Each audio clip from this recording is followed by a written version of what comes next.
त्या 4 वर्षात चॅलेंजेस म्हणजे सर मला घरचं पण कधी-कधी बघावं लागतं. कधी अशी सिच्युएशन यायची, की मला सगळं बाजूला ठेवायला लागायचं आणि घरी जावं लागायचं. मला घरी गेल्याशिवाय ऑप्शन नसायचं. कारण मला माहेर आणि सासर दोन्ही गोष्टी सांभाळाव्या लागत होत्या. कधी वेळ पडली तर सासरी पण जावं लागायचं, माहेरी पण जावं लागायचं आणि दोन्ही बाजू अशा होत्या, की दोन्हीकडून मी ह्या गोष्टीसाठी ती गोष्ट सोडू शकत नव्हते आणि हं. त्यांच्यासाठी ह्यांना सोडू शकत नाही. मला दोन्ही तेवढ्याच महत्त्वाच्या होत्या. बरोबर. जेवढे माहेर म्हणजे माहेर महत्त्वाचं होतं, तेवढं सासर पण महत्त्वाचं होतं. त्याच्यामुळे मी दोन्ही गोष्टी ॲडजस्ट करत पुढे आले. आणि ह्या सगळ्या गोष्टी करताना जेवढ्या अडचणी आल्या, त्या अडचणीत मला अजून एक व्यक्ती माझ्याबरोबर सतत होती, ते म्हणजे माझे सासरे.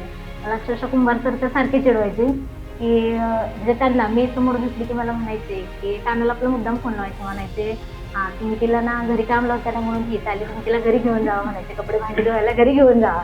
असे म्हणायचे. म्हणजे सर मला कधी माझ्या नावाने बोलत नव्हते. मी दिसले, की सासूबाईंच्या नावाने मला आवडायचे.